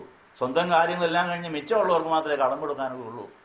അങ്ങനെ നമ്മൾ അനേകർക്ക് അനുഗ്രഹം വിളമ്പിക്കൊടുക്കുന്ന ഭണ്ഡാരമായി നമുക്ക് മാറാൻ സാധിക്കും. അനേകർക്ക് കടം കൊടുത്ത് അവരുടെ ഇൻട്രസ്റ്റ് കൊണ്ട് നമുക്ക് വേറെ ഒത്തിരി സമ്പാദ്യങ്ങൾ സമ്പാദിച്ച് അതെല്ലാം ദൈവനാമത്വത്തിനും സുവിശേഷത്തിനും ആകാൻ സാധിക്കും എന്നാണ് പറഞ്ഞതിൻ്റെ അർത്ഥം. അപ്പോൾ 37-ാം സങ്കീർത്തനം 26-ാം വാക്യത്തിൽ നിത്യം കൃപാലുവായി വായ്പ കൊടുക്കുന്നയാൾ എന്തെല്ലാം കാര്യങ്ങൾ ചെയ്തപ്പോഴാണ് ബാങ്കായിട്ട് മാറിയതെന്ന് 37-ന്റെ 1-ാം വാക്യം മുതൽ പറഞ്ഞിട്ടുണ്ട്. 37-ന്റെ 1 മുതൽ 25 വാക്യങ്ങൾ അനുസരിക്കുന്നവർക്ക് മാത്രമേ ബാങ്ക് ആകാൻ സാധിക്കുള്ളൂ. ഏതൊക്കെയാ? 37-ാം സങ്കീർത്തനം 1-ാം വാക്യം, നമുക്ക് മുഷിച്ചിലിന് പഞ്ഞം വല്ലതും ഉണ്ടോ? പെട്ടെന്നാണ് മുഷിച്ചിൽ വരുന്നത്. അപ്പോൾ അതുകൊണ്ട് ബാങ്കാണ് പോകുന്നത്, പൊളിയുന്നത്. അപ്പോൾ ഓരോ മുഷിച്ചിലുകളും നമ്മുടെ സമ്പത്ത് നഷ്ടപ്പെടുത്തി കളയുകയാണ്. അപ്പോൾ മുഷിയാൻ തക്കതായ സാഹചര്യങ്ങൾ വരുമ്പോൾ വേരോടനെ അറിയിക്കണം, കർത്താവേ ഇത് സഹിക്കുവാനുള്ള കൃപ എനിക്ക്. അപ്പോൾ ആദ്യം സഹിക്കാൻ പഠിക്കേണ്ടത് മുഷിച്ചില്ല. നീതിമാൻ്റെ എങ്ങനെയാണ് തുടക്കം? എങ്ങനെയാണ്? ദുഷ്പ്രവർത്തിക്കാരുടെ നിമിത്തം മുഷിയരുത്. നമ്മൾ മുഷിഞ്ഞ കേസ് ഒത്തിരി കിടപ്പുണ്ട്. അങ്ങനെ ദുഷ്പ്രവർത്തിക്കാരുടെ നിമിത്തം മുഷിഞ്ഞ അപ്പനും വല്യപ്പനും വല്യമ്മയും അങ്ങനെ കഴിഞ്ഞ തലമുറക്കാരെല്ലാം ഇതിൽ പാതാളത്തിൽ പോയവരാ. വെള്ളം കിട്ടാതെ കിടന്ന് വിഷമിക്കുക. അവരുടെ ക്ഷാമവും വിഷമമാണ് നമ്മളിപ്പോൾ ബന്ധപ്പെടുത്തിക്കുന്നത്. അതിനാണ് കൃപായുഗത്തിൽ നമുക്ക് ഇവരെ ഓർത്ത് പ്രാർത്ഥിച്ച് ആ കുടിശ്ശിക തീർത്തിട്ടാണ് നമുക്ക് ബാങ്കാകാൻ. നമുക്കിപ്പോൾ ബാങ്കാകാൻ സാധിക്കാത്തതിൻ്റെ കാര്യം അപ്പൻ്റെയും അമ്മയുടെയും വല്യപ്പന്മാരുടെയും വല്യമ്മയുടെയും കുടിശ്ശിക ഇതുവരെ തീർന്നിട്ടില്ല. ജപ്തി ഓർഡർ വന്ന് കിടക്കുക, ഉള്ളതെല്ലാം അവർ എടുത്തുകൊണ്ട് പോയിക്കൊണ്ടിരിക്കുക. അതിന് സന്തോഷിക്കുക, കടം തീരണ്ടേ, കല്യാണത്തിന് പോയി തീരണ്ടേ. ഇതെല്ലാം നന്മയ്ക്കാണ്, എല്ലാത്തിനും സ്തോത്രം പറയണം, എല്ലാത്തിനും നന്ദി പറയണം എന്ന് പറഞ്ഞാൽ ഇത് എന്തെങ്കിലും തീരേണ്ടതാണ്, എത്രയും നേരത്തെ തീർന്നാൽ നല്ലതാണ് എന്ന വിചാരത്തിൽ നമുക്ക് അതിൽ സന്തോഷിക്കാൻ സാധിക്കും. അപ്പം 37-ാം സങ്കീർത്തനം 1-ാം വാക്യം നമ്മൾ പൂർണ്ണമായി ഇതുവരെയും അനുസരിച്ചിട്ടില്ല, അതിന് ക്ഷമ ചോദിക്കണം. അപ്പോൾ ഇന്നത്തെ 40 മുമ്പടിയിൽ അതിനുവേണ്ടി കർത്താവെ ദുഷ്ടപ്രവൃത്തി കാണുന്നത് ഞാൻ ഒത്തിരി മുഷിഞ്ഞിട്ടുണ്ട്. എൻ്റെ അപ്പനും എൻ്റെ അമ്മയും എൻ്റെ വല്യപ്പന്മാരും വല്യമാരും ഒത്തിരി മുഷിഞ്ഞ് ഒത്തിരി കേസുകൾ ഉണ്ടായിട്ടുണ്ട്, ഒത്തിരി മുറിവുണ്ടായിട്ടുണ്ട്. അതെല്ലാം ക്ഷമിക്കണം. നീ ഞങ്ങളോട് ക്ഷമിച്ചതുപോലെ അവർ ക്ഷമ കൊടുത്തിരിക്കുന്നു എന്ന് പറഞ്ഞ് ദുഷ്ടപ്രവൃത്തി കാണുന്ന മുഷിയാതെ പിന്നെ എന്നാ ചെയ്യണം? നീതികേട് ചെയ്യുന്നവരുടെ അങ്ങനെയുമുണ്ട്. ഈ നീതികേട് ചെയ്യുന്നവർക്ക് നല്ല സുഖം, അത് നല്ല ലാഭം, അവർക്ക് നല്ല ധനം മാനം ജീവനൊക്കെ കിട്ടുന്നു. എനിക്ക് ഒരു കാര്യം നടക്കുന്നില്ല. അപ്പം പലരോട് നമുക്ക് അസൂയ തോന്നാൻ സാധ്യതയുണ്ട്. അതിന് പല കാരണങ്ങളുണ്ട്. ധ്യാനമന്ദിരത്തിൽ വരുമ്പോഴും ഈ അസുഖം നമുക്കുണ്ടാകാം. ആത്മീയ അസൂയയാണ് ഏറ്റവും വലിയ അസൂയ. കാരണം നമ്മളെക്കാൾ കൃപയും കൃപാവരും ഉള്ളവരെ, നമ്മളെക്കാൾ സന്തോഷമുള്ളവരെ, നമ്മളെക്കാൾ അറിവുള്ളവരെ, നമ്മളെക്കാൾ ആത്മീയ സന്തോഷമുള്ളവരെ കാണുമ്പോൾ നമുക്ക് കണ്ണിക്കടി, എനിക്ക് തന്നെ ഇല്ലാത്തത്, നമ്മൾ തന്നെ ഉത്തരവാദി. അപ്പോൾ അത് നമുക്ക് പങ്കിടാൻ വേണ്ടി അവർ വന്നിരിക്കുന്നു. അത് സ്വീകരിക്കാനൊക്കാതെ നമ്മൾ അവരുമായി മറുതലിച്ച് ഉള്ളതും കൂടെ നഷ്ടപ്പെട്ടു പോവുക. അപ്പോൾ 37-ാം സങ്കീർത്തനത്തിന്റെ A-B പാർട്ട് ശരിക്കും അനുസരിക്കണം. ഒന്നുകൂടെ പറഞ്ഞാട്ടെ. ദുഷ്പ്രവൃത്തിക്കാണ് നിമിത്തം അസൂയപ്പെടുകയും ആ അസൂയയോടെ പിൻവലിക്കണം. എങ്കിൽ മാത്രമേ നമുക്ക് വളരാനൊക്കെ ഉള്ളൂ. ഇതുവരെ ആയിട്ടും പ്രാണൻ 100 കാര്യം തന്നെ, ഇതുവരെ പെന്തിക്കോസ് 100 കാര്യം തന്നെ, സർവ്വമുടക്കികൾ തീരാത്തതിൻ്റെ കാര്യം തന്നെ. നമ്മൾ ചിലപ്പോൾ കേസിൻ്റെ പേരെ കേസ് വന്ന് ഇനി പ്രാണം മുഴുവൻ പോയിക്കൊണ്ടിരിക്കുക. അത് വേറെ ആരെയും കണ്ണിക്കടിക്കേണ്ട കാര്യമില്ല, വിഷമിക്കേണ്ട കാര്യമില്ല. ഞാൻ തന്നെയാണ് ഇതിൻ്റെ ഉത്തരവാദി. അങ്ങനെ നമ്മൾ തന്നെ നമ്മുടെ എല്ലാ പ്രശ്നങ്ങൾക്കും ഉത്തരവാദിത്വം ഏറ്റുവാൻ കർത്താവിനെ ക്ഷമയോദിക്കാമെങ്കിൽ നമുക്ക് വളരെ വേഗം വളരാൻ സാധിക്കും എന്നുള്ള കാര്യം ഓർപ്പിക്കുന്നു. അപ്പോൾ പിന്നെ 37-ാം സംഘത്തിന് അടുത്ത വാക്യം എന്നാ? അപ്പോൾ നമ്മൾ അവരോട് വിചാരത്തിനൊന്നും പോകണ്ട, അത് കർത്താവ് കൈകാര്യം ചെയ്തുള്ളവരെ നമ്മൾ തന്നെ അതിനകത്ത് തലയിടാൻ പോകും. നമ്മൾ വേറെ സ്വർഗത്തിൽ അറിയിച്ചാൽ മതി. ദുഷ്പ്രവൃത്തിക്കാരെയും അസൂയക്കാരെയും സ്വർഗത്തിൽ അറിയിച്ചാൽ മതി. ദൈവം അവരെ കൈകാര്യം ചെയ്തോളും. നമ്മൾ അത് കണ്ടൊന്നും വിഷമിക്കേണ്ട കാര്യമില്ല. സ്വർഗത്തിന് അത് കൈകാര്യം ചെയ്യാൻ കഴിവുണ്ടെന്നുള്ള പറയും. പിന്നെ അടുത്ത് തന്നെ നന്മ ചെയ്യുക. അതിന്റെ ശേഷം അത് എത്രാം വാക്യോ? അപ്പൊ നമുക്ക് എല്ലാം സഹിക്കുവാനും വഹിക്കുവാനും സാധിക്കണമെങ്കിൽ നമ്മുടെ രസം മുഴുവൻ ആരിലായിരിക്കണം? ഈ രസിക്കുക എന്ന് പറയുന്ന കാര്യത്തിനകത്ത് ഒത്തിരി ചെലവുണ്ട്. നമ്മൾ ആരിൽ രസിക്കുന്നോ അവിടത്തേക്ക് നമ്മുടെ ശക്തി പോകും. അപ്പോൾ നമ്മുടെ ശക്തി മുഴുവൻ സ്വർഗത്തിലെ ബാങ്കിൽ എത്തണമെങ്കിൽ യഹോവയിൽ മാത്രമേ. അപ്പോൾ രസം വളരെ വിരസത ഉണ്ടാക്കാൻ സാധ്യതയുള്ളതാണ്. നമ്മുടെ ജീവിതത്തിലെ ദൈവത്തിലല്ലാത്ത രസമെല്ലാം പിശാചിനും കൂടെ കൂട്ടുകൂടാൻ സാധിക്കും. അപ്പോൾ ദൈവത്തിലല്ലാത്ത രസത്തിൻ്റെ കൂടെ ആരും കൂടെ രസിക്കാൻ വരും? പിശാച് വരും. പിശാച് രസിച്ചാലുള്ള കുഴപ്പം എന്നാ? അവൻ നമ്മുടെ ശക്തി മുഴുവൻ വലിച്ചെടുത്തുകൊണ്ട് പോകും.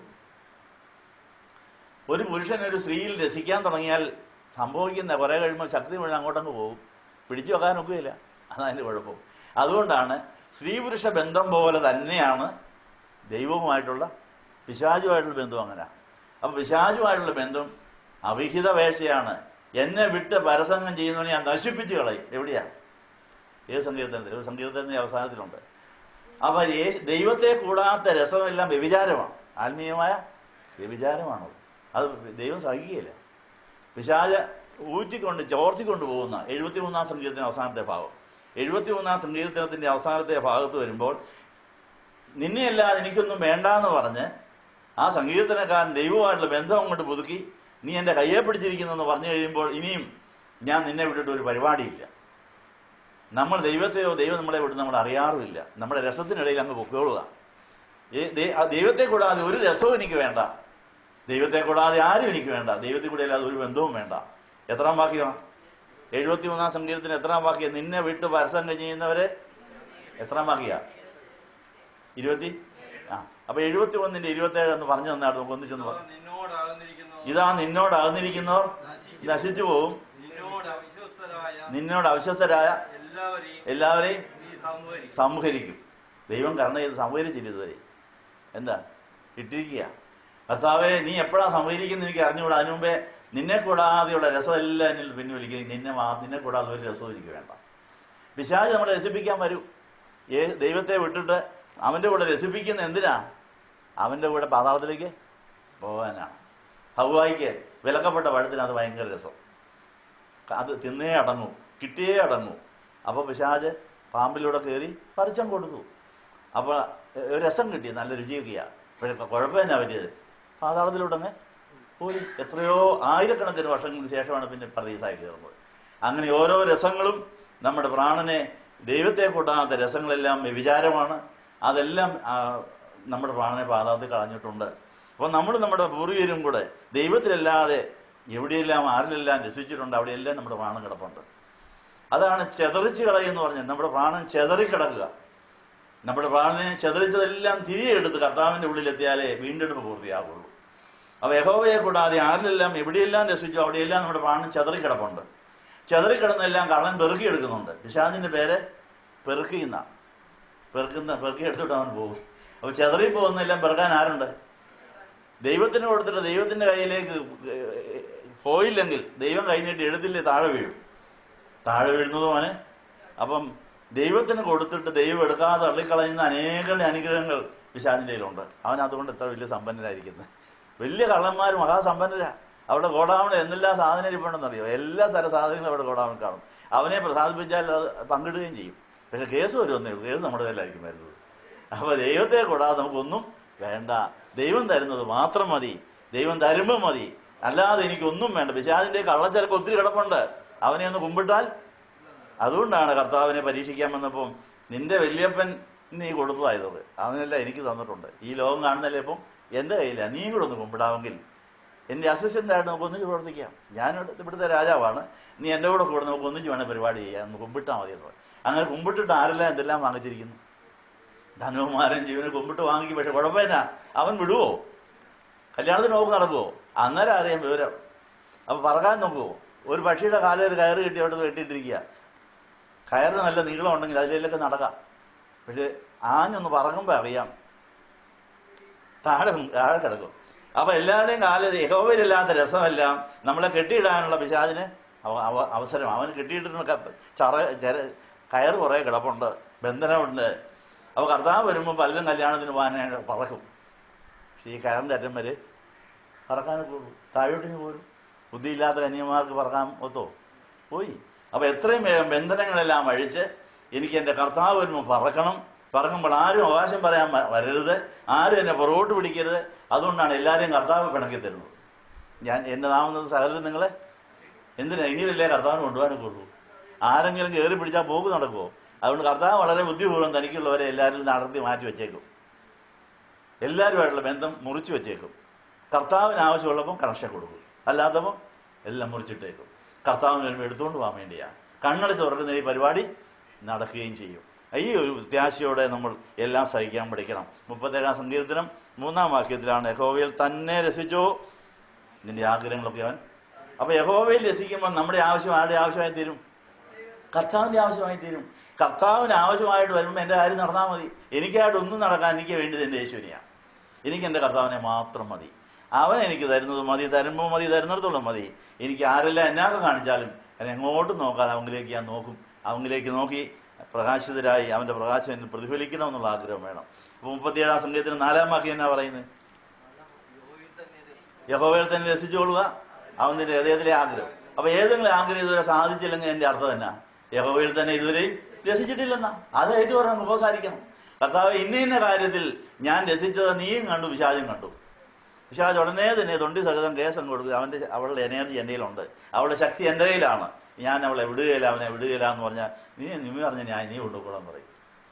അപ്പം അങ്ങനെ പൂർണ്ണമായി നമ്മൾ ദൈവത്തിൻ്റെതാകാൻ ആഗ്രഹിച്ച് വീണ്ടെടുപ്പിൻ്റെ വേല തന്നെ മോചനദ്രവ്യം കൊടുത്ത് എല്ലാ ദിവസത്തെയും പ്രാണൻ വീണ്ടെടുക്കപ്പെട്ട് യേശുവിൽ വന്നെങ്കിലേ കർത്താവിൽ സന്തോഷിക്കാനും കർത്താവിൽ ആനന്ദിക്കാനും കർത്താവിൻ്റെ പോകാനും സാധിക്കും. അതിനുവേണ്ടി കർത്താവ് കൃപായുഗം നീട്ടി തന്നുകൊണ്ടിരിക്കുകയാണ്. 37-ാം സങ്കീർത്തനത്തിന്റെ അടുത്ത വാക്യം എന്നാ? നിന്റെ വഴി യഹോവയെ ആശ്രയിക്കുക. നമ്മൾ നേരെ തിരിച്ച് നമ്മുടെ വഴി യഹോവയെ പരിമേൽപ്പിക്കുക അല്ല, നമ്മളുടെ വഴി ദൈവത്തിൻ്റെതാക്കാനുള്ള വിഫല ശ്രമം നടത്തിക്കൊണ്ടിരിക്കുക. നമ്മൾ ഓരോ വഴി അങ്ങ് തീരുമാനിക്കും. കർത്താവ് വന്ന് സഹായിച്ചോളാൻ പറയും. കർത്താവ് വരുമോ? കർത്താവിൻ്റെ വഴി നമ്മുടെ വഴിയാകണം.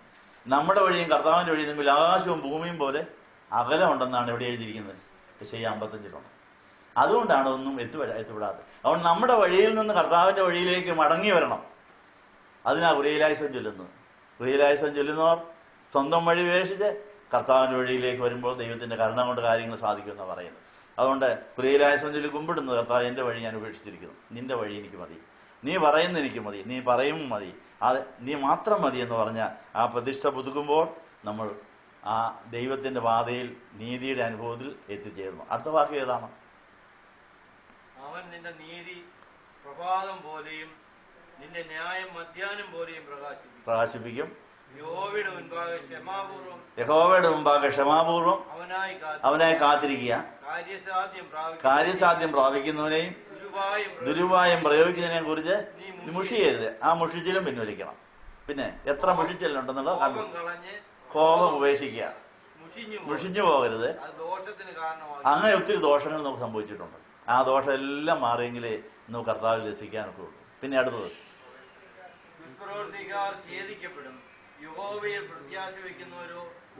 ഭൂമിയെ കൈവശമാക്കും. അല്പകാലം കഴിഞ്ഞാൽ ദുഷ്ടനില്ല, നീ അവന്റെ ഇടം സൂക്ഷിച്ചു നോക്കും, അവനെ കാണുകയില്ല. അതുകൊണ്ട് ആ പ്രത്യാശയിൽ വേണം നമ്മൾ ഇതൊക്കെ സഹിക്കാൻ.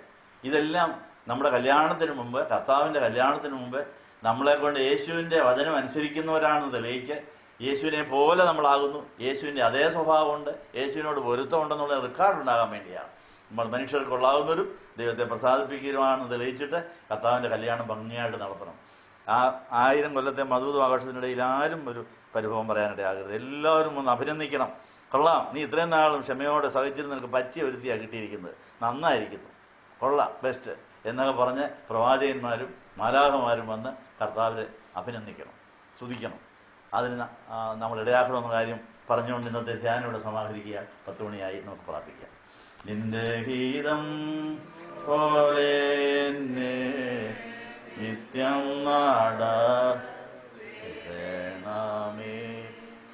എൻ്റെ ഗീതം പോലെയല്ലേ എൻ പിതാവേ എന്നെ യഹോവേ, നിന്റെ ഗീതം പോലെ എന്നെ നിത്യം നാടണമേ.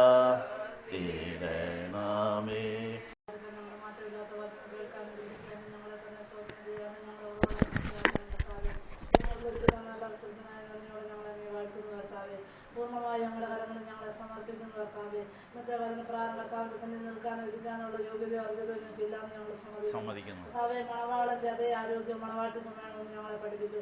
കർത്താവേ, മണവാളന്റെ അതേ ആരോഗ്യം ഞങ്ങൾക്ക് ഇന്നില്ലാത്തതുകൊണ്ടാണ് കല്യാണം നടക്കാത്തത്. കല്യാണം താമസിച്ചതിന്റെ കാരണം ഞങ്ങൾ തന്നെയാണെന്ന് സമ്മതിക്കുന്നില്ലെങ്കിൽ കർത്താവിന് തന്നെ നാണക്കേടാവുമല്ലോ കർത്താവേ. അതുകൊണ്ട് കർത്താവെ, ഞങ്ങൾക്ക് കർത്താവിനെ മണവാട്ടിയായിട്ട് കർത്താവെ നല്ല ആരോഗ്യത്തോടെ കർത്താവിന്റെ കൂടെ സന്തോഷിപ്പാൻ്റെ കൊണ്ട് ഞങ്ങളെ സഹായിക്കണം കർത്താവെ. അന്ന് യുദ്ധമുണ്ടെന്ന് ഞങ്ങൾ കേട്ട് യുദ്ധം ചെയ്യാൻ്റെ കൊണ്ട് കർത്താവെ അതിനുള്ള ആയുധം വേണമെന്ന്. ആയുധം വേണമെങ്കിൽ സ്വർഗത്തിൽ വലിയ നിക്ഷേപം ഉണ്ടെങ്കിലേ ലോണ് കിട്ടത്തുള്ളൂ കർത്താവെ. ഞങ്ങളുടെ ജീവിതത്തിൽ ഇതുവരെയും വലിയ ലോൺ കിട്ടാൻ വേണ്ടിയുള്ള നിക്ഷേപം ഇതുവരെ സ്വർഗത്തിൽ ഇല്ലാന്ന്, ഒരു രൂപ പോലും ഞങ്ങൾക്ക് സ്വർഗത്തിൽ നിക്ഷേപമില്ലാതെ ലോകത്തിൽ ഞങ്ങൾ നിക്ഷേപികളായി മാറിപ്പോയി എന്നുള്ള കാര്യം ഞങ്ങൾ സമ്മതിക്കുന്നു. ക്ഷമിക്കണമേ കർത്താവെ. അതിന് കർത്താവെ ഞങ്ങൾക്ക് കർത്താവിന്റെ ആയുധം ജയിക്കുവാൻ്റെ കൊണ്ട് കർത്താവെ സർവായുധവർഗം ധരിക്കണമെന്ന് ഞങ്ങളെ പഠിപ്പിച്ചു. സർവായുധവർഗം കർത്താവെ ഇതുവരെ ഞങ്ങൾക്ക് ധരിക്കാൻ കഴിഞ്ഞിട്ടില്ല. സർവായുധവർഗം ഞങ്ങളെ ധരിപ്പിച്ചു. യുദ്ധം ചെയ്ത് ജയിച്ച യേശുവിനോട് കൂടെ വസിച്ച് അങ്ങനെ ജയിച്ചവനായ യേശുവിന് ഉള്ളിൽ വസിക്കുവാൻ്റെ കൊണ്ട് കർത്താവെ ഞങ്ങളെ സഹായിക്കണം. പൗലോസ് തോറ്റ വിഷയത്തിലെല്ലാം ജയിച്ചത് കർത്താവിന് വേണ്ടി തന്റെ ജീവനെ വിട്ടുകൊടുത്തു കഴിഞ്ഞപ്പോൾ, തന്നെ എനിക്ക് ജീവിക്കുന്നതിന് ക്രിസ്തുവാണെന്ന് പറഞ്ഞ് തന്നെ ഏൽപ്പിച്ചു കഴിഞ്ഞപ്പോൾ കർത്താവെ എല്ലാ ജീവിതം വേണ്ടാന്ന് വെച്ച് കർത്താവെ തന്റെ കർത്താവിന് വേണ്ടി മാത്രം ജീവിച്ച് കർത്താവിന്റെ മനോഭാവം കർത്താവെ ആ മനോഭാവം തന്നെ കർത്താവെ പൗലോസിന് കിട്ടി. കർത്താവെ, ഞങ്ങളുടെ ജീവിതത്തിൽ കർത്താവിന്റെ മനോഭാവം 1% പോലും ഇല്ലാതെ ഞങ്ങൾ സമ്മതിക്കുന്നു. എന്നാൽ പൗലോസ് അപൂർണമായ കർത്താവെ ആ കർത്താവിന്റെ മനോഭാവത്തിൽ ജീവിച്ചതുപോലെ ഞങ്ങൾ കർത്താവിന്റെ മനോഭാവത്തിൽ ജീവിക്കുവാൻ കർത്താവിനോട് ഒപ്പം ധനം മാനം ജീവൻ കർത്താവെ പങ്കിടുവാനും അത് കർത്താവ് ജന്മം മാത്രം ഏറ്റുവാങ്ങുവാനുള്ള വലിയൊരു കൃപ പൗലോസ്ലിഹായെ പോലെ ഞങ്ങളുടെ ജീവിതത്തിലും തന്നു കർത്താവെ. ഞങ്ങൾ ഇന്ന് മുതൽ കർത്താവിൽ തന്നെ രസിപ്പാൻ ഞങ്ങളെ സഹായിക്കണേ. അങ്ങനെ ഞങ്ങൾ ആത്മഫലം പുറപ്പെടുവിക്കുന്നവരായി മാറുവാൻ, ആത്മസന്തോഷമുള്ളവരായി പൗലോസ്ലിഹ മാറിയതുപോലെ കർത്താവെ, ഏത് വേദനയിലൂടെ ഏത് ദുഃഖത്തിലൂടെ കർത്താവെ ഞങ്ങൾ കർത്താവിന് വേണ്ടി മാത്രം ജീവിക്കുന്നവരായി മാറുവാൻ പരിശുദ്ധാത്മാവ് ഞങ്ങളെ ആത്മഫലങ്ങൾ കൊണ്ട് നിറയ്ക്കണം. കർത്താവിന് ആത്മഫലം ഇല്ലാത്തതുകൊണ്ട് ഞങ്ങളെ വരുന്നവർക്കാർക്കും ഞങ്ങൾക്കൊന്നും കൊടുക്കാൻ കഴിയുന്നില്ല കർത്താവെ. അവർ നിരാശപ്പെട്ടു പോകുന്നതിന്റെ കാരണം കർത്താവ് ഞങ്ങൾക്ക് ആത്മഫലം ഇല്ലാത്തതുകൊണ്ടാണ്. നല്ല തിന്മ തിരിച്ചറിയാൻ സാധിക്കാതെ കർത്താവെ തിന്മയ്ക്ക് ഞങ്ങൾ അടിമയായി കർത്താവെ. ഇന്ന് ഞങ്ങളെ തിന്മ ഭരിക്കുന്നതിന്റെ കാരണം ആത്മഫലം ഇല്ലാത്തതുകൊണ്ടാണ്. ഇന്ന് മുതൽ ഞങ്ങൾക്ക് ആത്മഫലം കർത്താവെ വ്യാപാരം ചെയ്യുവാൻ, ആത്മഫലം കൃഷി ചെയ്യുവാൻ, അതിന് പരിശുദ്ധാത്മാവിന് വലിയൊരു അഭിഷേകം ഞങ്ങൾ തരണമേ. പരിശുദ്ധാത്മാവുന്ന ആത്മഫലങ്ങൾ കർത്താവെ ഞങ്ങളുടെ ജീവിതത്തിൽ 9 ഫലങ്ങൾ പുറപ്പെടുവിക്കുവാനാണ് കർത്താവെ. സ്നേഹം, സന്തോഷം, സമാധാനം, ദീർഘക്ഷമ, ദയ, പരോപകാരം, വിശ്വസ്ത, സൗമ്യത, ഇന്റലിജൻസ് തരണമേ. അതിനായി പൂർണ്ണമായി ഞങ്ങളെ വിട്ടുതരികയാണ് കർത്താവെ. തിന്മയോട് എതിർത്ത് നന്മ ചെയ്യുവാൻ ഞങ്ങളെ സഹായിക്കണം. നന്മ ചെയ്യാനും കർത്താവെ കൂട്ടായ്മ ആചരിക്കാനും മറക്കരുതെന്ന് പറഞ്ഞ വചനപ്രകാരം ഞങ്ങൾക്ക് നന്മ ചെയ്യാനും കഴിയുന്നില്ല, കൂട്ടായ്മ ആചരിക്കാനും കഴിയാതെ കർത്താവെ ഞങ്ങൾ വീണ്ടും പോയി കർത്താവിനോടൊപ്പം ഞങ്ങൾക്ക് സഹിക്കാൻ കഴിയുന്നില്ല. കർത്താവിന്റെ കൂടെ സഹിച്ചാൽ കൂടെ വാഴാമെന്ന് പറഞ്ഞു കർത്താവെ. ഇന്ന് ഞങ്ങൾക്ക് സഹനമില്ലാത്തതുകൊണ്ട് സഹിക്കാൻ കഴിയാത്തതുകൊണ്ടാണ് കർത്താവിന്റെ കൂടെ വാഴാതെ ഞങ്ങൾ പിശാചിന്റെ കൂടെ വാഴവരായി തീർന്നു. പിശാചിന്റെ സ്വഭാവമുള്ളവരായി, പിശാചിന്റെ മനോഭാവമുള്ളവരായി ഞങ്ങൾ മാറിപ്പോയതുകൊണ്ടാണ് ഞങ്ങളുടെ ജീവിതത്തിൽ നിന്നും കർത്താവെ പരിചര്യം കഴിയാത്ത സ്വഭാവങ്ങൾ, വിട്ടുമാറാൻ കഴിയാത്ത സ്വഭാവങ്ങൾ ഞങ്ങളെ കയറിപ്പിടിച്ചിരിക്കുന്നതുകൊണ്ട് കർത്താവെ ഞങ്ങളുടെ ജീവിതത്തിൽ എല്ലാ തരം ദുഷ്ട സ്വഭാവങ്ങളും ഉണ്ടെന്ന് ഞങ്ങൾ സമ്മതിക്കുന്നു. അതെല്ലാം ഞങ്ങളുടെ ജീവിതത്തിൽ പൂർണ്ണമായി പരിചയം വന്നക്കണം കർത്താവെ. കോപം, ക്രോധം, ഈർഷ്യ, വാശി, വൈരാഗ്യവും, ദേഷ്യവും, അസൂയയും എല്ലാം ഞങ്ങളുടെ ജീവിതത്തിൽ എടുത്തു കളഞ്ഞിട്ട് കർത്താവെ കർത്താവിന് പ്രതികാരം ദൈവത്തിനുള്ളതാണെന്ന് അതിന് ഇടം കൊടുക്കണമെന്ന് പറഞ്ഞു കർത്താവെ. ഭക്ഷണവും പാലിയും അല്ല, നീതി, സമാധാനം, പരിശുദ്ധാത്മാവുള്ള സന്തോഷം അനുഭവിക്കണമെങ്കിൽ കർത്താവിന്റെ കൂടെ നിങ്ങൾ വാഴണം കർത്താവെ. അതുകൊണ്ട് ഇന്ന് ഞങ്ങൾക്ക് കർത്താവെ ഈ ലോകത്തിന്റെ ഭക്ഷണവും പാലിയത്തിനും ഞങ്ങൾ വീണുപോയി. നീതി, സമാധാനം, പരിശുദ്ധാത്മാവുള്ള സന്തോഷം ഞങ്ങൾക്ക് അനുഭവിക്കാൻ കഴിയുന്നില്ലെന്ന് ഞങ്ങൾ സമ്മതിക്കുന്നു. ക്ഷമിക്കണം. നിന്റെ ഭാരം യഹോവയുടെ വെച്ചുകൊള്ളു, അവൻ നിന്നെ പുലർത്തുമെന്ന് പറഞ്ഞു. ഞങ്ങളുടെ ഭാരം കൊണ്ട് ഞങ്ങളിന്ന് ചുവന്ന മറ്റുള്ളവരോട് പരാതിപ്പെട്ട് അസൂയപ്പെട്ട് കർത്താവെ ഞങ്ങൾ ഇന്ന് ജീവിക്കുകയാണ്. ഞങ്ങളുടെ ഭാരം ഞങ്ങൾക്ക് ഇതുവരെ കർത്താവിലേക്ക് ഏൽപ്പിച്ചു തരാൻ കഴിഞ്ഞിട്ടില്ല. എന്നാൽ കർത്താവിന്റെ കൂടെ മുഖമേറ്റ് മൃദുവായ ചുമടുവേറ്റുകൊണ്ട് കർത്താവ് വരാൻ ഞങ്ങളെ പഠിപ്പിച്ചു. എന്നാൽ ആ പഠനമൊന്നും ഞങ്ങൾ പഠിച്ചില്ല കർത്താവെ. അങ്ങനെ ഞങ്ങൾ വചനപ്രകാരം ജീവിക്കാൻ കഴിയാതെ കർത്താവെ ഞങ്ങൾ വിട്ടുപോയ അവസ്ഥയോട് ക്ഷമിക്കുക. ഇന്ന് കർത്താവെ ഞങ്ങളുടെ ജീവിതത്തിലേക്ക് ഞങ്ങളുടെ എല്ലാ ഭാരങ്ങളും കർത്താവിൽ ഏൽപ്പിച്ചു തന്നിട്ട് കർത്താവിന് ഞങ്ങളുമായിട്ട് ഒന്നു ചേർന്ന് കർത്താവെ ഞങ്ങൾ കേട്ടല്ലോ കുരിശ് വഹിക്കുന്ന കാര്യം കർത്താവ് കുറേക്കാലായ സീമം വന്ന് കുരിശ് താങ്ങിയപ്പോൾ കർത്താവിനെ മുട്ട് തിരുമ്മിക്കൊടുത്തൊരവസ്ഥ കർത്താവ് അത്രമാത്രം സ്നേഹമുള്ള കർത്താവ് ഞങ്ങൾക്ക് വേണ്ടിയാണ് മുറികളുടെ ബന്ധനും കാറ്റൽ കുരിശിൽ യാഗമർപ്പിച്ചതും കഷ്ടപ്പെട്ടതും കുരിശെടുത്തോണ്ട് പോയതും വീണതും തറയ്ക്കപ്പെട്ടതും എല്ലാം. അയ്യോ ആ ബോധമില്ലാതെ ഞങ്ങൾ ജീവിക്കുന്ന അവസ്ഥ ഞങ്ങളോട് ക്ഷമിക്കണം. ഞങ്ങളുടെ നല്ല ബോധമില്ലാത്തതുകൊണ്ട് ഞങ്ങളുടെ മിഥ്യാബോധം ഞങ്ങളെ കയറിപ്പിടിക്കുന്നതുകൊണ്ടാണ് കർത്താവ് ഞങ്ങളോട് ക്ഷമിച്ച് ഞങ്ങളോട് കർമ്മ തോന്നി ഞങ്ങളെ പൂർണ്ണമായി ദൈവത്തിൻ്റെതാക്കി മാറ്റാൻ ഞങ്ങളെ പൂർണ്ണമായി കർത്താവിന്റെ സന്നിധിയിലേക്ക് ഏൽപ്പിച്ചു തരികയാണ് കർത്താവെ. അതുകൊണ്ട് ഞങ്ങളുടെ ജീവിതത്തിൽ മാറ്റേണ്ടത് എല്ലാം മാറ്റി കർത്താവിന്റെ ക്രിസ്തുവിനുള്ള അതേ മനോഭാവം ഞങ്ങൾ ധരിച്ചുകൊണ്ട് കർത്താവെ ഞങ്ങൾ പുതിയ സൃഷ്ടികളായി മാറുവാനാക്കണം കർത്താവെ. ഞങ്ങളെ സഹായിക്കണമേ, അനുഗ്രഹിക്കണം. ദുഷ്പ്രവർത്തക്കാരോട് മുഷിയരുതെന്ന് പറഞ്ഞ വചനം കർത്താവെ ഞങ്ങൾ ദുഷ്പ്രവർത്തക്കാരോട് മുഷിയുന്നത് അത് കർത്താവെ ഇതുപോലെ വേഗത്തിൽ പോകണമെങ്കിൽ കർത്താവിന് വിട്ടുതരണം. ഇതുപോലെ ദുഷ്പ്രവർത്തക്കാർ പെരുമാറുമ്പോൾ കർത്താവെ ഇന്നാൾ ഞങ്ങൾ ഇന്നപോലെ പെരുമാറുന്നത് കർത്താവിനോട് പറയാനാണ് ചെയ്യേണ്ടത്. അത് ഞങ്ങളല്ല പ്രതികാരമൊന്നും ചെയ്യേണ്ടത് കർത്താവ്. എന്നാൽ ഞങ്ങൾ ദുഷ്പ്രവർത്തക്കാരായിപ്പോയി ഞങ്ങൾ കർത്താവ് ഇന്നും മുൻപോലെ ഉണങ്ങിപ്പോകാത്തതിന്റെ കാരണം കർത്താവിന്റെ ഒരു കരുണയാണെന്ന് ഞങ്ങൾ സംബന്ധിക്കുന്നു. കർത്താവെ പരസംഗം കർത്താവിനെ വിട്ട് പരസംഗം ചെയ്യുന്നവരെല്ലാം കർത്താവ് നശിപ്പിക്കും. എന്നാൽ പരസംഗത്തിന്റെ അനുഭവം ഞങ്ങളുടെ ജീവിതത്തിൽ ഉണ്ടെന്ന് ഞങ്ങൾ സമ്മതിക്കുന്നു. കർത്താവിനെ വിട്ടിട്ടാണ് ഞങ്ങളുടെ ജീവിതങ്ങളും ഞങ്ങളുടെ കൂട്ടായ്മകളും ഞങ്ങളുടെ രസങ്ങളും ഞങ്ങളുടെ സന്തോഷങ്ങളും ഞങ്ങളുടെ ജീവിതത്തിലെ എല്ലാ കാര്യങ്ങളും കർത്താവിനെ കൂടാതെ പരസംഗമാണെന്ന് ഞങ്ങൾ സമ്മതിക്കുന്നു കർത്താവെ. അതുകൊണ്ട് ഈ പരസംഗം ചെയ്ത അവസ്ഥ ഞങ്ങളോട് ക്ഷമിച്ച് ഇനി തൊട്ട് കർത്താവിനെ മാത്രം സ്വീകരിച്ച് അങ്ങനെ കർത്താവായ യേശുവിനെ അല്ലാതെ ഞങ്ങൾക്ക് ആരെയും വേണ്ട, ഒന്നിനെ വേണ്ട, ഒന്നും വേണ്ട.